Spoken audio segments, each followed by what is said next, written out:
All right, we'll get started with our work session for November 4th. First of all, I want to thank Mayor Pro Tem Bliss for running such a lovely meeting in my absence. Greatly appreciated. So we're going to start as we normally do with our board and commission interviews. We have one interview today for the Parks and Recreation Commission, and that's Adam Swanson. Would you, Adam, come just stand right up here? Sure. And if you would share with us why you applied and what you think you might bring to this commission. Yeah, I have always been of the mindset that you can only comment on the goings on in your municipality if you want to be involved, right? And whether that's voting or actually getting out and doing something. In my view, this was a great place for me to start. I have a big background in putting on events and being in parks and youth and just sports and fitness. And so this felt like a very good fit. When my wife and I moved to Webster or moved to Missouri 2 years ago and we settled here, we just fell in love with the community. And so to me, this seemed like a great place and opportunity to be involved. So I really appreciate you guys giving me the opportunity. Right, any questions? Emerson, any questions? No questions, Mayor. This was really hard, wasn't it? I have stuff. Took you the ringer, But I prepared. and now you will hear from our city clerk shortly. Yes. So thank you very much. Thank you all very much. Have a great night. Thank you. All right, is there anything anyone would like to review from the regular agenda? All right, then let's have some updates. Emerson, why don't we start with you so I don't forget you on Zoom? How can you do that, Mayor? I know, I don't know how I can, and I should never. Well, one thing I wanted to mention about the Webster Commission is that they finally came to some action to putting up new signs and new parking signs and new, I think, pedestrian signs. So we've been talking about it for quite a while. I say quite a while, I mean about a year and a half.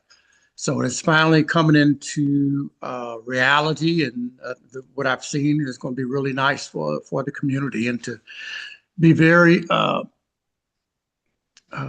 eye-catching for the community. So that is all I have. All right, thank you very much. Now we'll go to our usual pattern. How about? Green Space and Plan Commission both met last night. Had good discussions and good agendas. I don't think there's anything that needs to come back to council from either of those meetings next time. Thanks. Okay, we're gonna skip right to you. Okay. Several of us attended the dedication for the Cherwell Sculpture Garden a couple weeks ago. It was a well-attended event. It was a good group, kind of old and new, longtime faces and new faces. So it was a good event, and we happened to manage to the rain quite well. So kudos to the commission and staff that were responsible for putting that on. I attended the Halloween party at City Hall on Friday night, and that was a lot of fun. It was just like a nice little, on the way home, stop by, have some more and visit with people. So that was really cool to see how that all came together. So I'm hoping next year will be bigger and better. The Saturday is the pumpkin smash over at the service center. So from 8 to noon, take your pumpkins and we will put them in the dumpster, or you all can toss them or baseball bat them into the dumpster. And then the dumpster will be up all week till the 14th. And that's a sustainability mission. That's all I have. Excellent. Come back to you. Yeah, I lost my Post-it that had all my things. So from memory, let's see, BDC has a meeting on Thursday morning. The mayor and I got to talk to a group of folks from Explore St. Louis, but I'll let her talk Either way about it. And then that was fun. And then I attended Circular STL Symposium, which is an effort in the region to talk about kind of closing the loop on waste and being really thoughtful in approaches to sustainability. And I was really honored to have a really strong Webster representation there. Sean Finnegan was there, sustainability coordinator, and our deputy city manager Booklist was there. And that was fantastic. And Karen Anderson from our sustainability commission. It was really a cool event. Lots of like roll up your sleeves and start to talk about solutions. And so I was thrilled to be there. And I know I'm forgetting things. Oh, well, thank you. There's always email. Yes. I was just gonna piggyback off of Councilwoman Bliss and say, I wanted to applaud the fire and the police for a wonderful event on Halloween. And I too hope that it continues. Right. People. Ma'am. Deputy City Manager Davis and I attended ICMA last week. It was really good. It was his first ICMA, so curious about his thoughts at a later time, of course, but it was really good. And I will be on vacation the rest of this week. The acting schedules, Deputy City Manager Davis will be acting Wednesday through Saturday, apologies. And Mr. Bookless will be acting Sunday through Monday, and then I'll be back Tuesday. That's it. Thank you. Sounds good.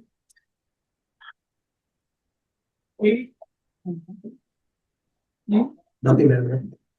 Right, I don't have much myself. I just to elaborate a little bit on Jamie's comment, we did see the Convention and Visitors Bureau Explore St. Louis group. They took a tour bus of their regular volunteers who man the visitors center at Lambert, at Union Station, and a few other places around town to select neighborhoods to try and help introduce them. So we were community cheerleaders for quite a while, and it was really great to be able to share things and to now know that many of the people who are manning or womaning those booths are better informed about what we have to offer in terms of a community. And I do want to give a shout out to our businesses and restaurants because they did some walking around, especially here in Old Webster, and people repeatedly invited them in. Even Story 7, who was technically closed for their changeover for the holidays. So that was great. And that's really all I have. We are. Yeah, but there we go. Because I thought It's on you would you. bring it up. Just let everybody know, Julie Tristan from Odyssey, which is a radio Oh, right. corporation, I guess is what it's called. They are gonna be in town tomorrow and they're gonna be visiting 3 businesses in each of the districts, so 9 stores. That's gonna be pretty awesome. Yeah.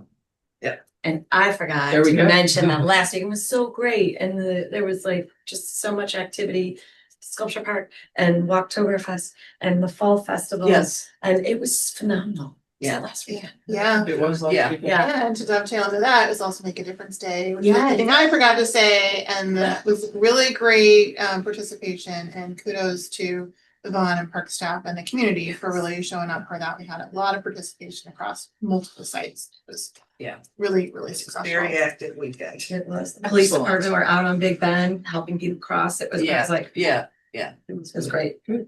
Madam Mayor, Yes, just want to piggyback on Councilman. we're doing a lot of piggybacking tonight. Absolutely. Well, I think mentioning the Odyssey and Julie Tristan's really important, but that is I should say, collaborative shared agreement between the business districts and the city contributing to that contract, which is important as we support our business communities, especially during this strange economic times as we help invest. Yeah.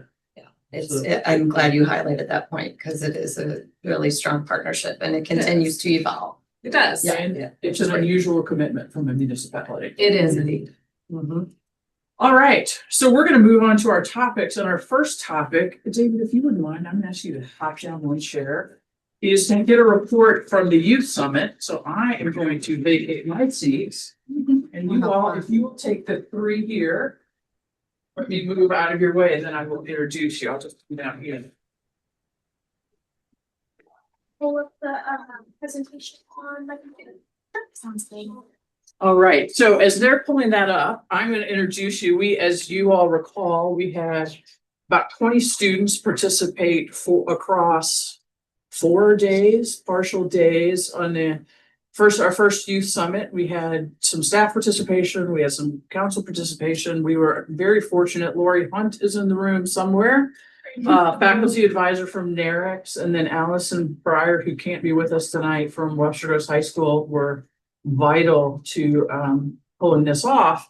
And we asked for volunteers to come talk to us about their opinion, impressions of the youth summit, and we are lucky to have these three young women with us. I'm going to start on the side closest to Councilmember Franklin. We have Meredith Cox from Merrick's Hall High School. Then we have Lucinda Thorne from Webster Groves High School and Juliet Muller from Webster Groves High School as well. So they've prepared a presentation for us, and then we'll have a little time for questions and from council. And I know they'll have good answers on that. All right, whenever you all are ready. Great. So I thought I'd start off by sharing a little bit of what we did during the youth summit to get a little background. So we were able to take a tour with Amanda Clark, who gives tours of Old Webster. So we got to look into the history behind Webster and all of that interesting information. We were able to get a better look at local government and local policy and how we as community members interact with that daily. And then we were also able to have civil discourse about what it's like to be a teenager in Webster Groves and what it's like to go to school in Webster Groves as well. And we were able to synthesize our ideas for what could make our community better and what we see that is going on in our community. All right. Hi. As Mayor Arnold noted, my name is Meredith. I attend Merrick's Hall, but I did attend Webster Groves School Districts up until 8th grade, and I am a resident of Webster Groves. I will be sharing what we took away from the Youth Summit this year. So going into the summit, most of us didn't realize how much influence young people can actually have when it comes to shaping our communities. Through the discussions, we learned that government isn't just something that happens far away, but it's made up of people who are willing to listen when we speak up with ideas and solutions. And one of our biggest takeaways was understanding how to connect with leaders, whether it's through local town halls, city meetings, or just reaching out directly to representatives. And it showed us that change really does start with a conversation. We explored businesses and economic development, how local business shapes our cities beyond just providing jobs. We heard from professionals, which helped us to understand that leadership and collaboration between government, business, and citizens are what keep a community moving forward. We learned about community priorities. We talked about what matters most in our own neighborhoods, things like public safety, education, equal access to resources. It was eye-opening to see how different groups value different things and how those priorities fit together when planning for the future. And another really important thing that we realized is that creating a stronger community means balancing what's important to everyone, not just what affects us personally. And then on a more personal level, I think we all walked away with stronger communication and teamwork skills.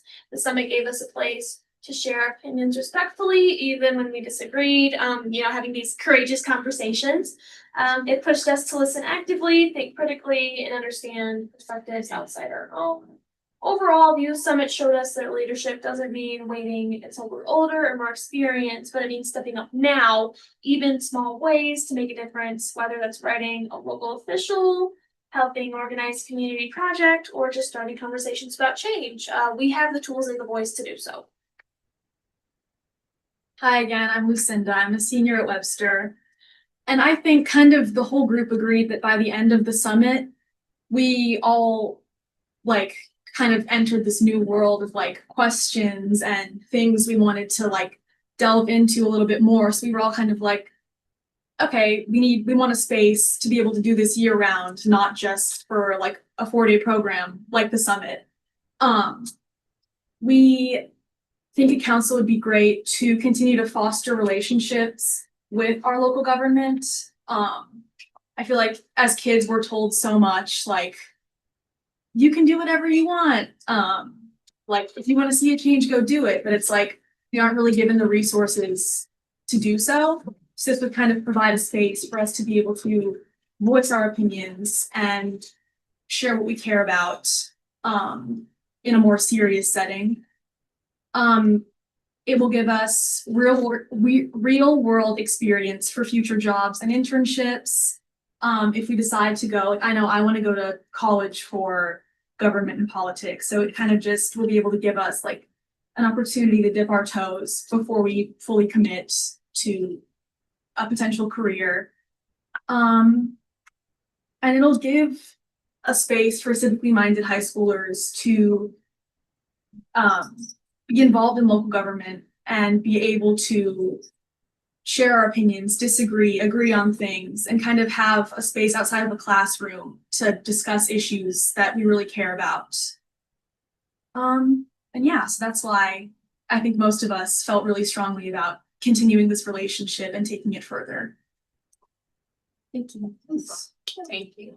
Okay, I want to note here that the three of you actually met your time horizon. And he even gave us a little extra time, so thank you for that. Very rarely does that happen. We all talk too much. So please go ahead, if you all have questions. I know Jamie and I always have questions, but if you have questions for our guests about their experience or about what they think should come next, now would be the time. And don't worry, they can handle anything. I know that. Can you just recap briefly what you care about most the day when you all were talking about living in Webster Groves? I think one thing that came up very frequently was just being a teenager here, and one issue we briefly discussed was the lack of third spaces. We all seem to be very passionate about that, which was something I was very surprised about because it's not something we typically talk about, but being in a space where we were able to communicate our ideas and our sort of issues that we have was able to bring that out, and we were able to all agree on that issue. Yeah, for sure. Can I ask you a question? What did you disagree most about? Wow. I don't know. We're a very we were kind of a cohesive group, so I feel like we piggybacked off each other more than really disagreed. I don't know, Meredith, do you have One thing I remember is I remember that a lot of members of the youth summit, and for lack of better words, didn't buy what the superintendent had to say about things like equity. I felt pretty neutral to the situation. But again, I'm not someone who I didn't have the opportunity to take AP Gov. Unfortunately, we don't have that in Narings. I wish we did. But I think you guys are more experienced in communicating with or just learning about leading and about what equity means and inclusion means to the government, whether it's local, state, or just, the superintendent of the schools. But that was a disagreement that I think was the strongest. I noticed that. And that kind of also goes back. We kind of spent a lot of time focusing on it after the superintendent talked about current plans in Webster and how she thinks that equity can be met. And we kind of felt that her answers weren't up to kind of what we believed in. So just so council knows, on our last session, when we started talking about experiences of living and going to school in Webster Groves, the superintendent joined us for the student feedback portion of that. So students were bringing up particular topics and she was responding to them, and that's the origin of this part of the conversation. I have a question, Mayor. Please go ahead, Emerson. Thank you. Thank you, ladies, for that presentation. Were there any specific ideas you may have to continue to strengthen the relationship between the youth and city council? I think that's kind of why we wanted this opportunity, is because we don't really have those right now. So I think the youth council is the youth summit is a really good step because it gives students the opportunity to take a few days out of their school week to kind of start building that relationship.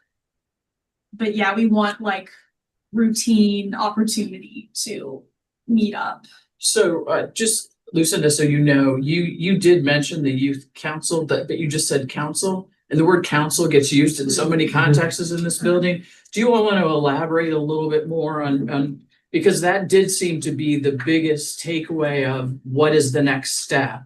Would you be to have some sort of regular youth advisory council? Do you want to just elaborate on that a little bit? So, because this council would have to create it, so they would benefit from hearing a little bit more about what that might look like in for your ideas, not what's on my paper, whatever you all might want to do with it. Yeah, so I think we kind of, I mean, it's kind of similar to what you have down. We kind of just envisioned like a monthly or maybe bi-monthly meeting after school where we could delegate like an hour to discuss issues that we care about and topics we want to bring up in a kind of higher context. Yeah, I think that's kind of what we talked about with each other and our teachers. It's important to me that we have a group of young people living in Webster that each have kind of their own perspective and their own personal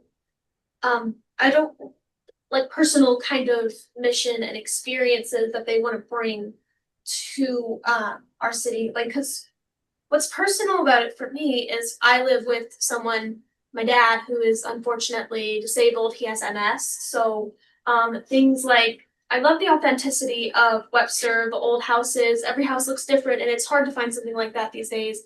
But the sidewalks are not friendly to people who are disabled. Like, my dad has to walk with a cane. It's unfortunately more difficult for him than others to walk normally. So having that own kind of personal experience that not everyone has to deal with, and having a group of young people who each has their own kind of story or their own experience that's different from others, and having a different perspective that would each help us contribute to making Webster a wonderful place for all people. I like the idea of having it be pretty open with who gets to participate in this, as long as they are a citizen of Webster Groves and, you know, a student or youth. Because like you said, the perspectives are very important, and if it's kind of limited by like an application or something of that sort, And if we only have 7 it might be difficult to gauge or to get a group of perspectives that differ so that we could have good discourse and come up with creative ideas. And yeah, I think that's why we like this idea so much, because it gives an opportunity outside of school where it's easier to kind of conform and have certain things you think you need to say. So that's why we liked the idea of like being able to meet here and talk with people other than our teachers, who we love dearly and we love our conversations with them. But it kind of takes a little less pressure off of feeling like you need to like have a specific opinion or idea. It'll give an opportunity for more opinions and backgrounds to mix and form. It's great. It sounds like it was a great summit. Lots of. I'm not sure I was at the same summit. They made it sound really good. Be able to join in, maybe for the next one. I'm really curious about this idea of a youth council and how it does and doesn't look like our other boards and commissions. You mentioned like limited to 7 or not, like lack of third spaces and places to talk about this stuff. So it almost feels like maybe this needs to be less restricted, like more open in membership than our current commissions do. So just so you know, I will share with council, I've taken a pretty deep dive based on what they had to say, but then based on other youth advisory commissions to put together a proposal, which I've shared with them. I've shared with their teachers. I just finished the draft yesterday, so there's no feedback yet. But one of the things I think that I would recommend we do is that we do start pretty informally and not pass an ordinance that has it in there, make it maybe the mayor's advisory council, so we can figure out how best to serve the needs, because their membership is going to be different.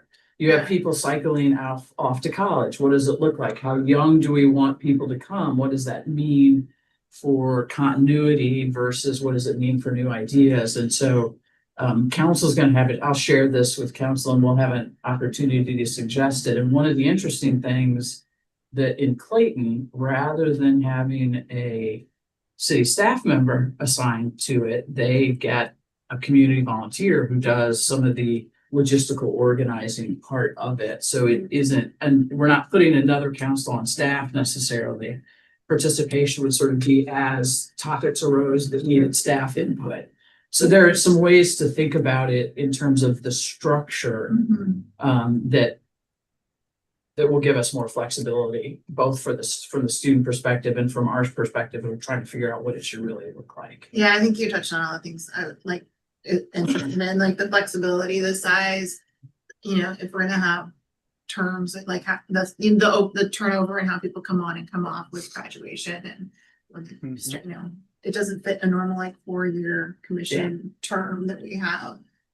Well, And and we would want it to be for people to feel, for as many kids who want, as many students who want to participate to be able to in some way. I would think. And actually, in sitting here, I realized that the draft right now excludes anyone who doesn't go to Narix or Webster if they're resident, and that shouldn't be either, because we have Right. other residents who Yeah. go to other schools as well. So we'll get working on that proposal over time. The other, and I do think, you know, the first group of students, assuming we want to go forward with this, the first group of students who participate, I think will have a big voice in shaping what it looks like.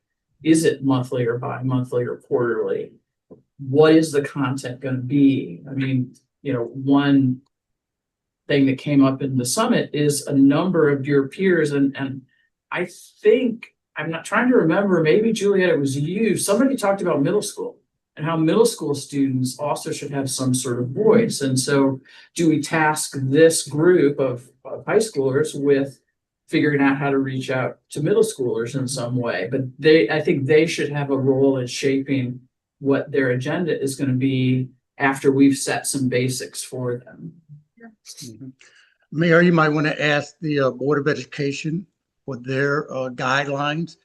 I believe they currently have student advisories, and they actually come to the Board of Education meetings and give the board updates on the student opinion on certain things. So they kind of, you know, right now they have, I believe they have two, one's a junior, one's a senior.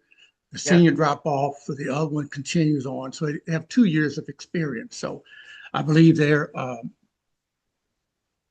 plan or their structure would probably be helpful in creating one for the city.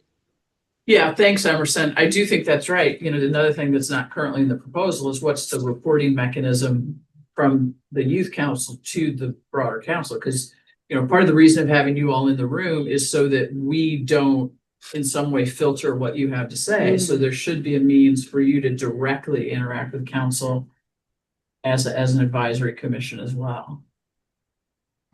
I just want to commend you guys for doing this. I think it's wonderful, and I hope you guys stay active and engaged in your local government or in public service.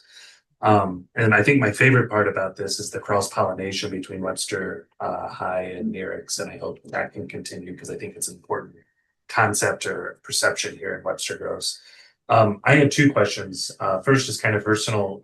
What is it about government or public service that you guys are interested in, or why was this summit so important for you guys to attend? Well, so the two of us at Webster are in a 3-hour course. It's brand new. It's called the Frick Center for Civic Engagement. So the summit was built into our class curriculum. We would have done it even if we weren't in that class.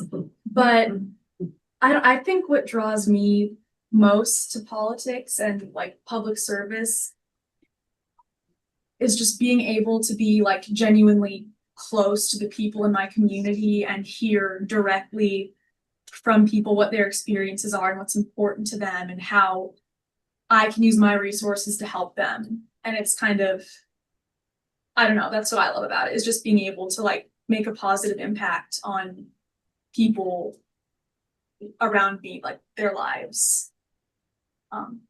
Yeah, my reason is very similar to Lucinda's. I'm also part of that course, but what I like about politics and being engaged is just the ability to express the things that I'm interested in and connect with people through that and be able to have like an influence on the community around me. That's very important to just have my voice be heard. Well, for me, as someone who's been living in Webster my whole life, my mom has lived in Webster her whole life, and we have family here.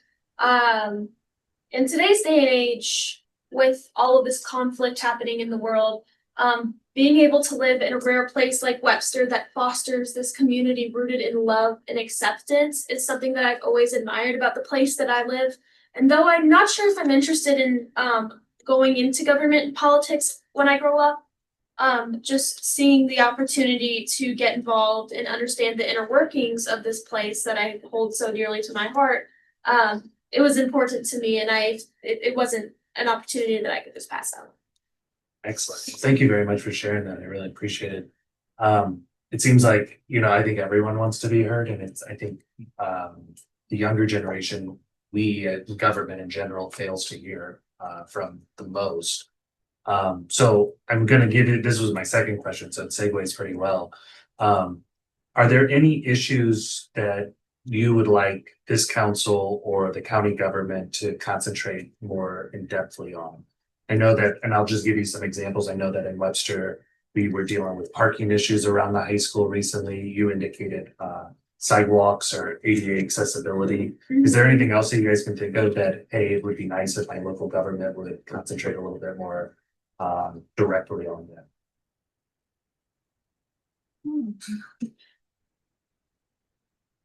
I know you guys noted lack of third spaces. That was something that should up a lot, yeah. Right, that's, I think, It's very that- popular amongst kind of all of us. that most affects the youth. Yeah. Cause I think So we what all. are we calling third spaces? So- I'm sorry, I'm old. Oh, no, no, it's it's just not. abstract concept. Places where teenagers and young people can hang out in the community without having to spend a lot of money or anything of that sort. So just areas where you're free to just be you and be a kid, basically. And that was something that came up a lot because I think we just all feel like the lack of that.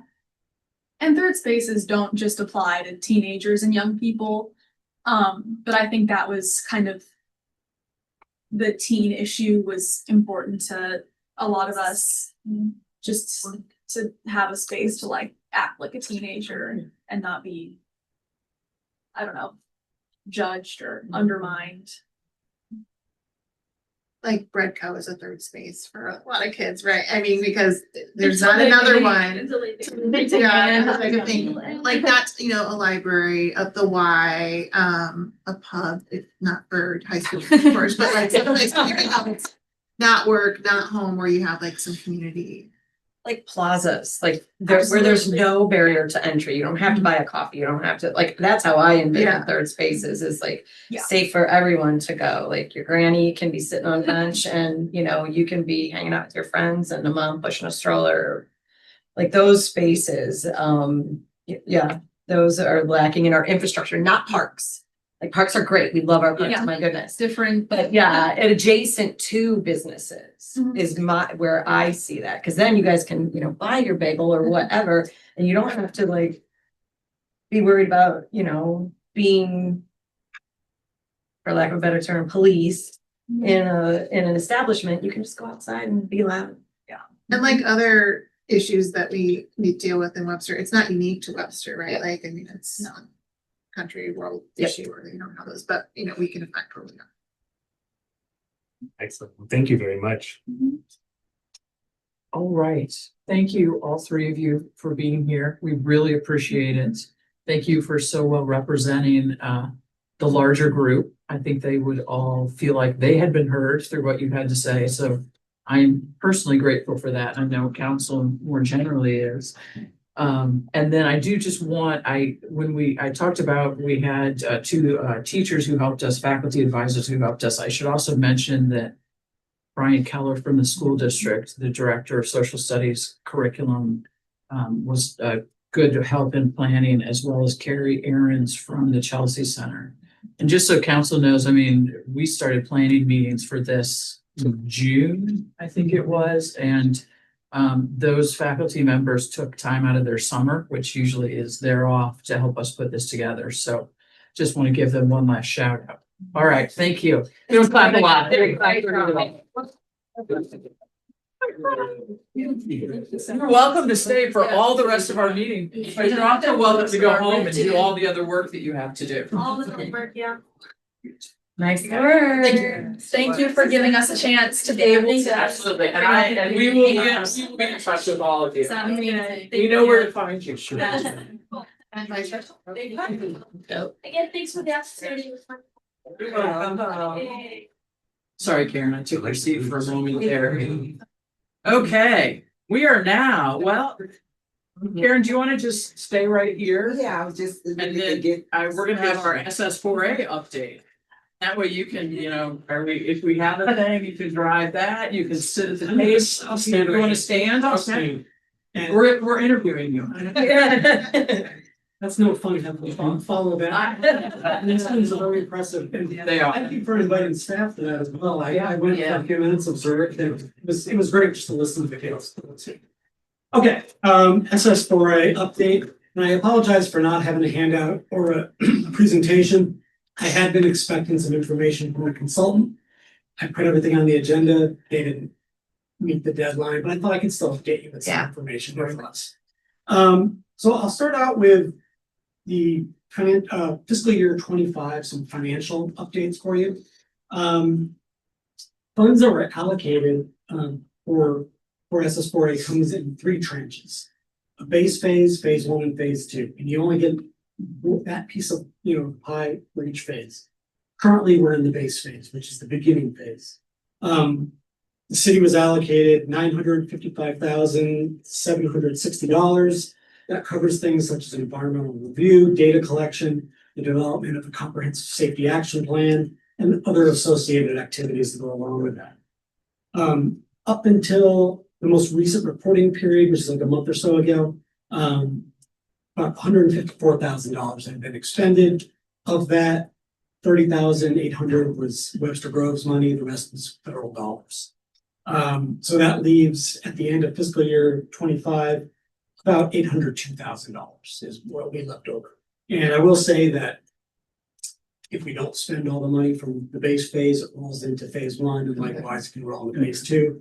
However, you can't begin phase 1 activities until you finish the prior phase.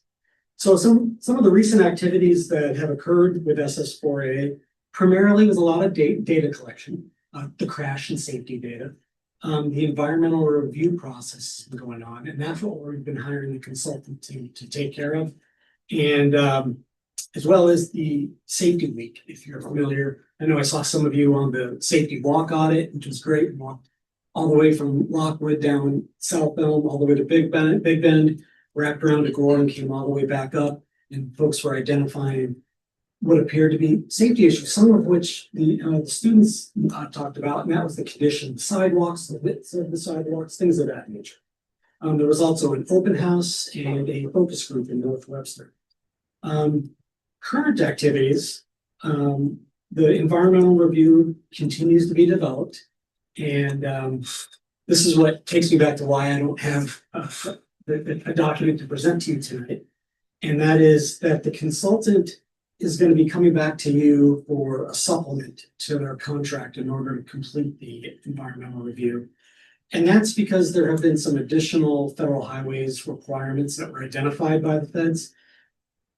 Why we didn't learn about it until, this far along in the process, it's hard to say.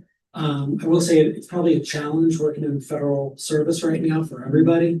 And so things are where they are, but we will persevere.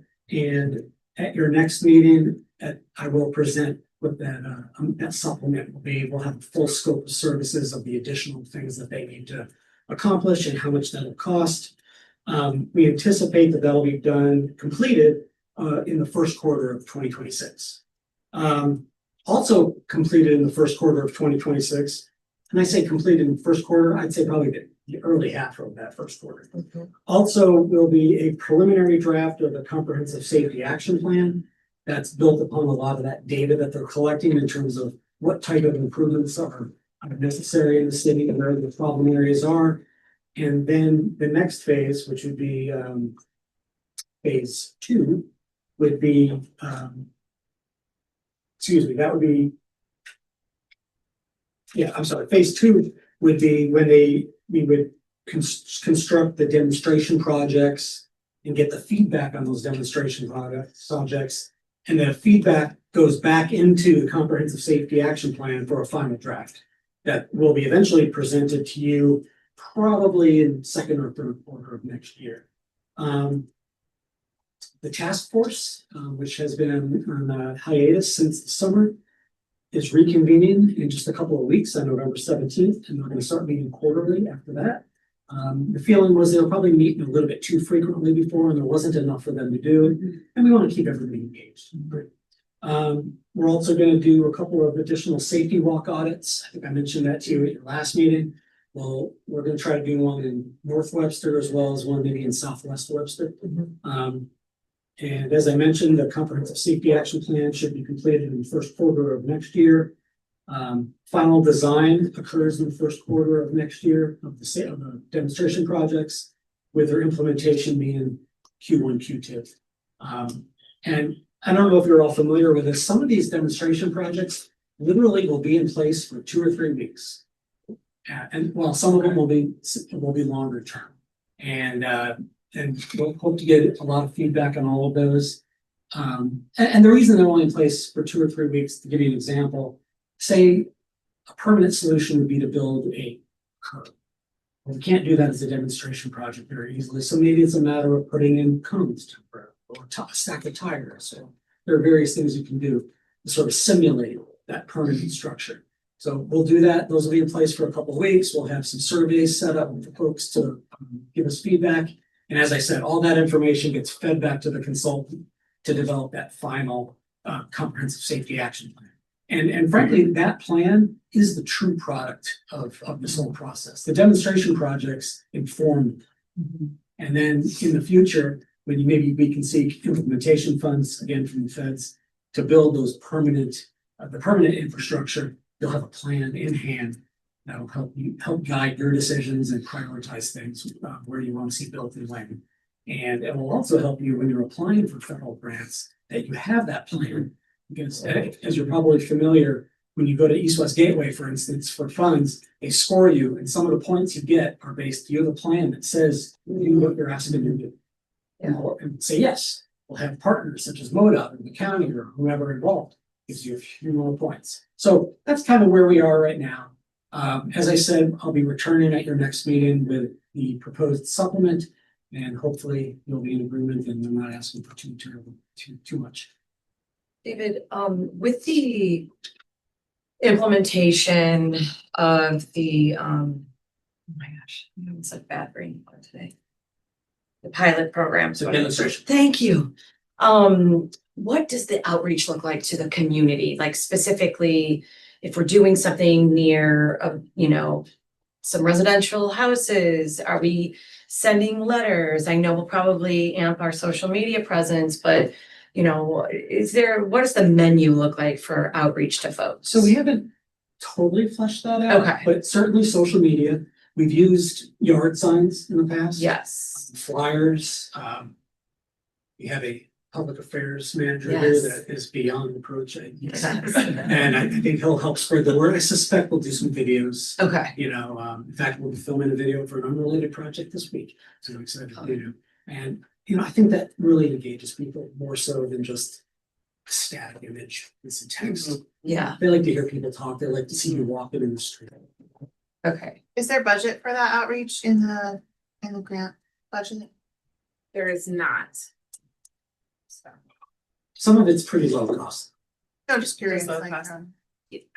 Mr. Boaklis could speak more to this, but several of the items that we included in the grant application, so if you all recall, the grant application was fully funded.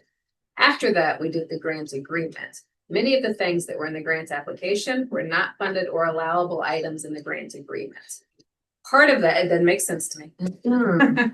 Part of those was the public engagement, Some of it were expenses for things like, well, help me out, and Wild Like- wrote it.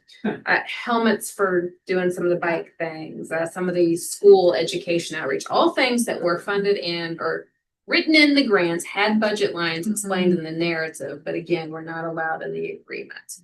So they are still working through many of those items, so. And I only share that because we did think a lot about outreach as we were writing the grants, but no, there are not funds in it, but It's not many of because you didn't them. ask. It's not because we didn't ask for it, it's not because we didn't think we weren't getting it, but things like the videos, the flyers, the yard signs, they are fairly low cost. Can you, the baseline goes through how long and then how many months is phase one, how many months is phase two, just like super high level? So, originally we had hoped to have the base done before the end of this year. But like, as I said, federal government kind of changed. Shut down. Not shut down. And they also changed some of the requirements from what they had originally told us they wanted, or let me rephrase, they expanded upon what they expected from us. So we hope to get that done in the first couple of months of next year to get the environmental review done. Maybe, I don't want to promise you. No, you're fine, yeah, just like, And then we can just like jump into design right away. We've already, and that design is phase one, yes. Okay. Design is phase one, and that's, it's also the completion of the draft of the plan and then the final design. Because actually, as part of what we're doing right now, as part of the environmental review, we have to do 30% design. And again, that's those weird federal rules that you can only do so much and you have to get it done. So we have to do 30% design, finish up the design early next year. And then once that's all been approved, that's when we go into phase two. And that's when you'll actually see stuff happening on the ground. and you think phase one will take how many months doing that? I'm hoping that's in first quarter of next, within the first. So short, like maybe just like a month or two, Couple of months. And, Couple sure, months. and then phase two for the demonstration projects is more. That's another, the rest of whatever's left in the first quarter plus the second quarter. Okay, so 3 or 4 months. Yeah. And and then once that's all done, and we end up with that final comprehensive safety action plan. As I said, that's the big product. There is another grant we could potentially apply for after that, and that's the implementation grant. And that's, you all identify, okay, these are our top X number of projects that we'd like to see happen. We do our best to get approved for those and go from there. What's the deadline cycle like for the implementation grants?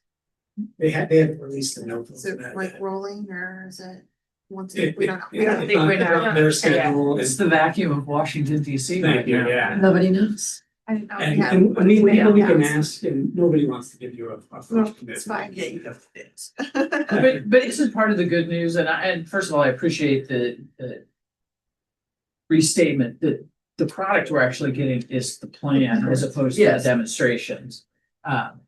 But from what you said, yeah, the implementation grant would be great, but this does also position us for other kinds of grants that we can go for that maybe it's more piecemeal than one big implementation grant, but at least it moves us forward still. And I told you, some of these demonstration projects are gonna be a couple of weeks. A couple of them, we're gonna be designing them to be semi-permanent. So if you ever want to, maybe they last a little bit longer than that, maybe you all determine, yeah, we want to do a little bit more. They'll last until you're ready to do that. Thank you, Fisher. Nice. Thank you, David. Thank you. Emerson, you good? Okay. All right, thank you very much. All right, we did do one interview with Adam Swanson for the Parks and Recreation Commission. So would we like to appoint him? Yes. Yes. All right, we will appoint him then. Okay, we have, look at us. We have 10 minutes. Unless, is there anything you have? No, we didn't have. Okay, okay. Didn't want to leave you out of there.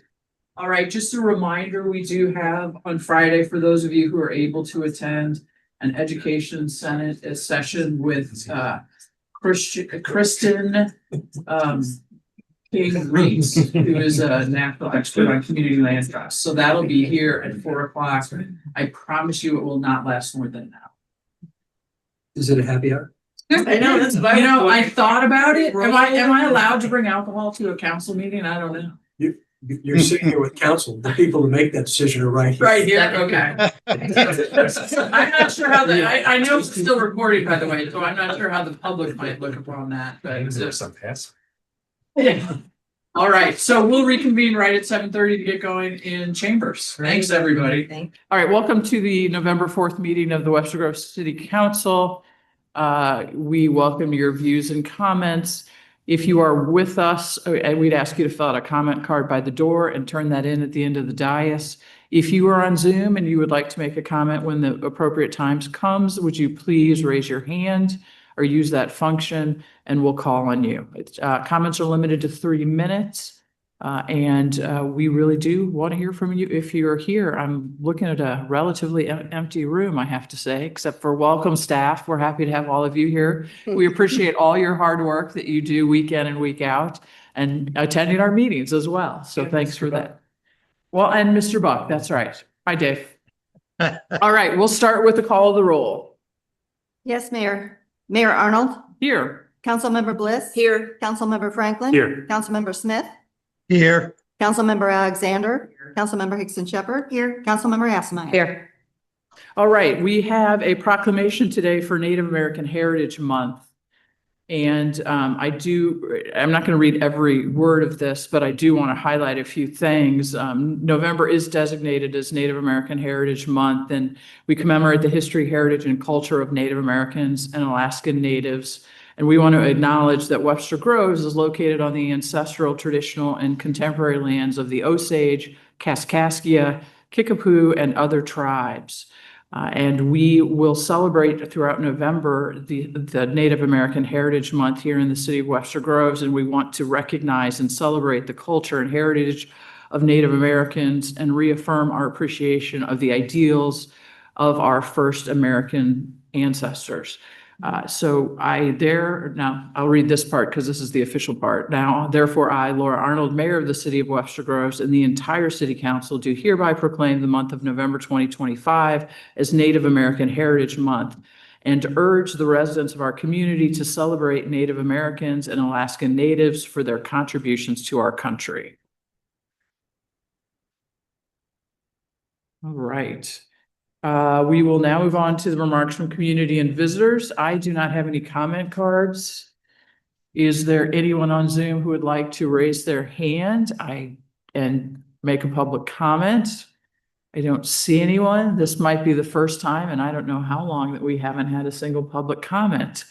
I'm not sure how to take that, but all right, we'll move on. Does anyone have any new business?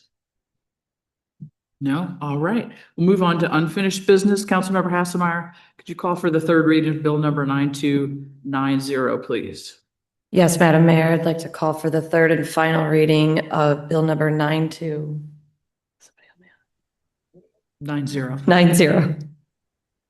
Is there a second? Second.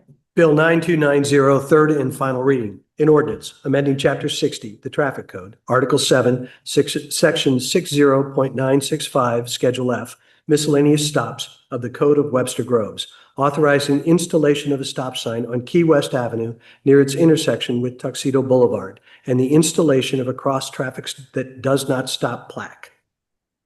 Is there any discussion? I just want to ask again, do we know, like, the fix-it form that was filled out? Do we know who filled that out? Is there any way to find that out? I believe so, yes. Okay. Some of them come in anonymous, but I do Okay. believe this one. I remember some of the back and forth regarding email. We can get a name. Okay, I'm just curious because this was a project that the students did at the end of last year. Do you remember that? Vaguely. Okay, like in the Frick Theater. For the next one. That's the next one, not this one. Oh, We're on Key West right now. forgive me. All right. Is there any further discussion about this particular bill? All right, let's have the vote, please. Yes, Mayor. Councilmember Bliss. Yes. Councilmember Franklin. Yes. Councilmember Smith. Yes. Councilmember Alexander. Councilmember Hickson Shepherd. Yes. Councilmember Hassemeyer. Yes. Mayor Arnold. Yes. All right, Councilmember Alexander, could you call for the third reading of bill number 9291, please?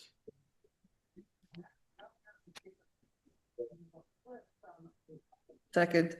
Bill 9291, third and final reading. An ordinance amending Chapter 60, the Traffic Code, Article 7, Section 60.965, Schedule F, miscellaneous stops of the Code of Webster Groves by establishing a four-way stop control at the intersection of Selma Avenue and Bradford. Is there any discussion? So, yeah, we can try and find it. The other thing, that's right. Now that I do remember this, it was one of the projects where we went to. So one of the things that we can do, Madam City Clerk, if you'll help me do this, we can get a copy of the signed ordinance and make sure, Allison Breyer at the high school, she's the one who supervised those projects, make sure she gets a copy of it that she can share with her students. Sure. All right. Thank you, Mayor. Mhm. All right, any other discussion? Let's have the vote then, please. Yes, Mayor. Councilmember Franklin. Yes. Councilmember Smith. Yes. Councilmember Alexander. Yes. Councilmember Hickson Shepherd. Yes. Councilmember Hassemeyer. Yes. Mayor Arnold. Yes. Councilmember Bliss. Yes. All right, Councilmember Franklin, could you call for the third and final reading of Bill number 9292, please? Yes, Madam Mayor, I'd like to call for the third and final reading of Bill number 9292 and its subsequent adoption. Second. Bill 9292, third and final reading. An ordinance of the City of Webster Groves authorizing the city manager to execute on behalf of the city a replacement communications site lease agreement. Is there any discussion? All right, let's have the vote then, please. Councilmember Smith. Yes. Councilmember Alexander. Councilmember Hickson Shepherd. Yes. Councilmember Hassemeyer. Yes. Mayor Arnold. Yes. Councilmember Bliss. Yes. Councilmember Franklin. Yes. All right, we'll move on to new business. We have our Director of Finance, Mr. Donovan, is going to present our quarterly budget report. Thank you, Madam Mayor.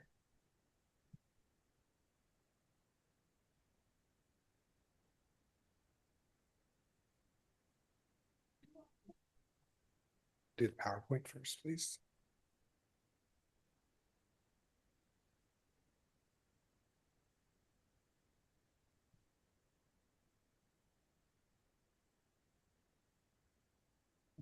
This one work, or do I need yours?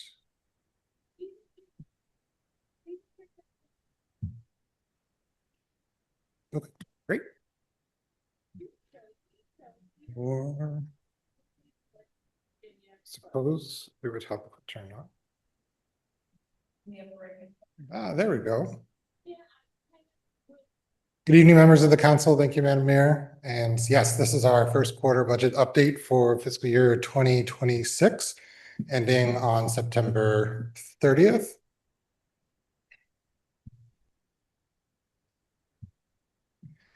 And we have on this slide, it has been our presentation style over the last few years. The budget is first there on the first column. So our revenue and expenditures budgeted for this year. And to remind those watching and those who see this later, that the deficit in the budget, the vast majority of that, I would say 7/8 of that, is destination WG expenses, so that we continue to have to spend. So we took the revenue in last fiscal year, and we're continuing to spend that throughout this fiscal year. So year to date, we are 2.2 million. We've spent more than 2.2 million more than we've taken in, which interestingly enough, it's funny how numbers come out. We have spent, our deficit is just slightly less, $500, almost to the dollar, than last year. So that, sorry, can we move the video there so that, can I move it? There we go. This point, fiscal year 25. So that is the current spend. And as we can see, the bulk of, well, a significant part of our revenue obviously is going to come in later this month. And so throughout this month, really, December and January. For everybody's notice, the county installed a new distribution system and tracking for taxes, and they have been late. In fact, behind the statutory date almost every month since they started that back in May. So they said that they're going to be on time, so we shall see. It'll be over the next. And is that couple sales weeks. tax, property tax, This or is all the both? property and this other real estate and personal Okay. property taxes. Yeah. Sales taxes continue to arrive on time. Okay. Within the general funds, we looked at a budget, starting with a budget deficit of 1.1 million in terms of the budget. We're currently at 1.9, and we're slightly ahead of last year in terms of the deficit portion. However, I would note that our expenditures are 25%, which is exactly where you would hope that they would be in a general fund, with most of it being personnel expenses at the end of a quarter. These are the percentages of the budget that we expected to come in the different things. So year-to-date budget expenses and where we were compared to fiscal year 25. I'm sorry, these are not expenses, this is revenue. And so we've collected 14% of our revenue against 15% last year. So we're on track. And this is our expenditures, and I'm going to make a note on the other expenditures. We had a significant issue with our merchant services provider for the Parks and Recreation, and they took unexpectedly a larger amount of fees, quite significantly, than we had budgeted. So we are addressing that with them. However, that's the vast majority of that 197% of budget in the other expenditures category. Plus, we also had a lot more usage of the rec center, the water park this year. So that the percentage of what they take increases, and we've always absorbed those fees or concessions and things like that. So every time a credit card gets swiped, there's a fee. We absorb those instead of passing them on to, Jimmy when he's coming up to get his little popsicle thing, but he's got mom's debit card. We absorb that fee. So that usage was increased this year as well. Any questions about the budget or anything like in terms of revenues or expenditures? I just have one general question, and that is, when we passed the budget, said at some point, probably mid-year, that we would have to look and see where we were and if there were adjustments that needed to be made based on where we were. I just want to reinforce, this doesn't really tell us anything. I want your judgment on this because of what we know about revenue at this point, or what we don't know. Yeah, so this year's correct, Madam Mayor. So this first quarter doesn't really tell us anything. So we're right on pace with where we were last year. And so that is not of significant concern. I did take a look at our sales tax numbers, our local sales tax, and that is sales tax based on, so this is park improvement, stormwater, and the fire tax, which are specific to spending in the city of Webster Groves, is down. Those are all down. Those are down 3%. Now the use tax is up 3.4% over last year. So our residents are still shopping online.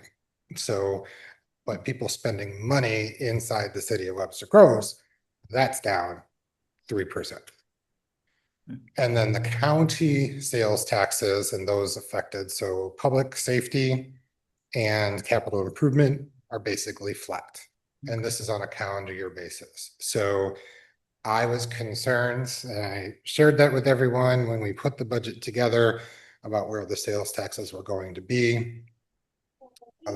They're right in line where I expected them to be. So I think that as we go into January, we will have to take a look, and we will also at that point, hopefully, fingers crossed, have completed the negotiations with the police department for their CBA as well, and we'll have final costs related to that too.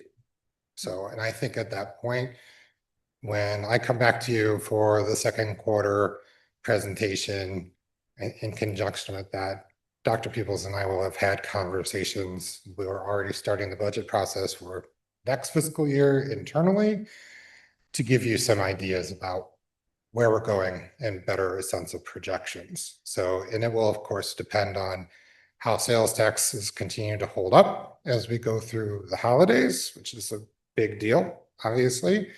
And then how the real estate and personal property come in as well. Those are to come in as, I mean, they should come in as expected with a 2.9% increase over last year. So I don't see any issues with that unless people just don't pay, which sometimes that's delayed until we get a big check in May for people who protest or don't pay. So. And did I Thank answer you. your question? You did, absolutely. Okay, so. Absolutely. Are there other questions? Yes, I just wanted to ask about the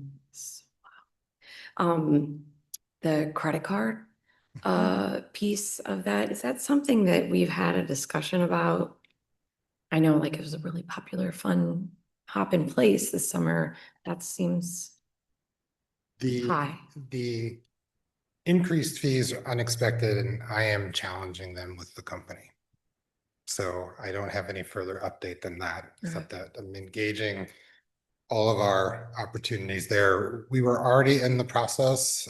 In fact, we had selected a new merchant services provider, and this just gives further credence to the need to make that move away from, so it's global payments. And I am on the finance listserv for the other finance officers in the state of Missouri. We are not the only ones. Okay. So there are a number of cities reconsidering their relationship with global payments. And do other municipalities, I've been to places where the consumer absorbs that cost? Sure. So here at City Hall, online, and for credit card payments that are not associated with concessions and day-to-day at Aquatic Center, we do pass those on. We also pass them on for the court.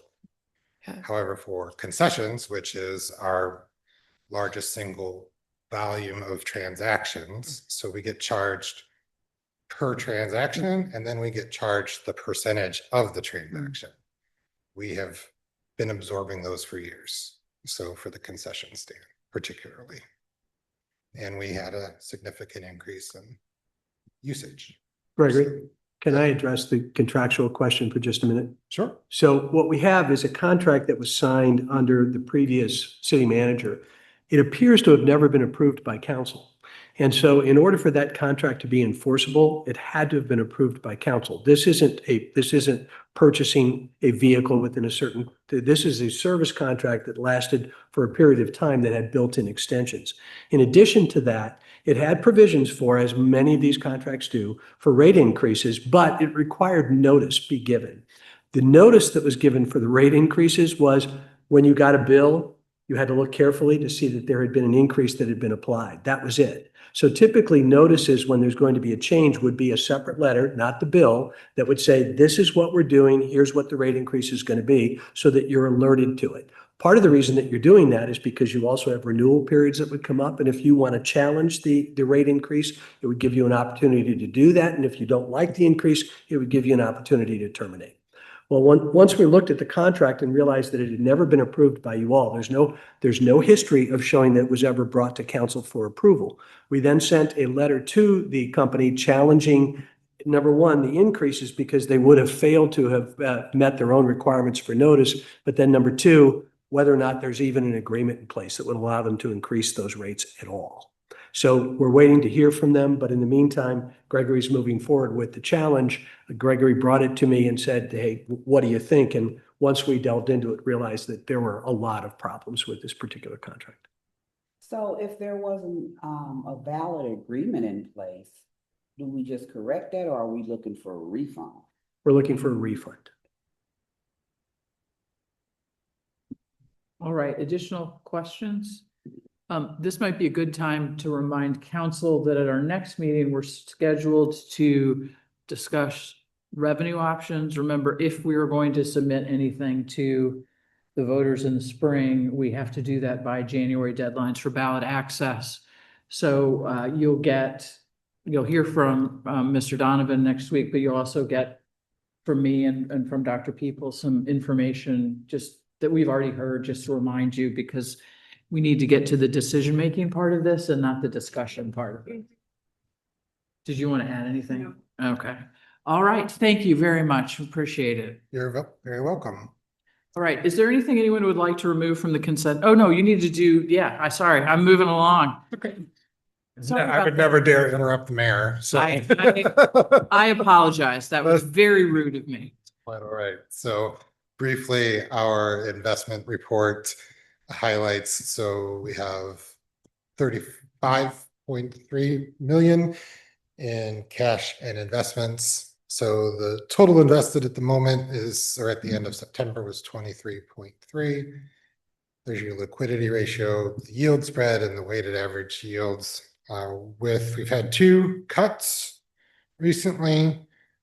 Everyone's telling me that we should expect a third before the end of the year, if not certainly at the beginning of 2026. I think you all have a copy of the schedule of investments, and I will just simply draw your attention to over the last 9 months.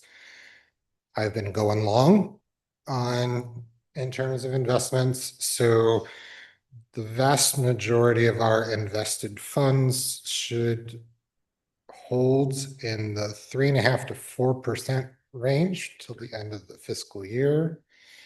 And then it'll start to decline. A significant amount of funds that, say significant, but at least 25% of our funds locked into around an average of 3.5% until the end of fiscal year 27. So I was working on repositioning us so that we can weather the storm, and who knows what's going to happen. It goes down, it goes back up, same thing, but you make the decisions in the moment. But that's what I've done with that. So, and we'll continue to keep an eye on that and maximize as much yield as we can while continuing to minimize the risk we take with our reserves. Right. Any questions on investments? Right now, I will say thank you very You're much. very welcome. It's my pleasure. Appreciate the report. And I will now ask council if there's anything anyone wants to remove from the consent agenda. All right. If not, Councilmember Bliss, could you call for its approval, please? Yes, Mayor, I'd like to call for the approval of the consent agenda. Second. Councilmember Alexander. Councilmember Hickson Shepherd. Yes. Councilmember Hassmeyer. Yes. Mayor Arnold. Yes. Councilmember Bliss. Yes. Councilmember Franklin. Yes. Councilmember Smith. Yes. All right. We've made one appointment to the Parks and Recreation Commission, and that would be Adam Swanson. And then we do have that. We'll have a motion for a closed session. Yes, Mayor, I'd like to call for an executive closed session related to 13 Missouri Statute 610.013. No, 021. Subsection 13. Second.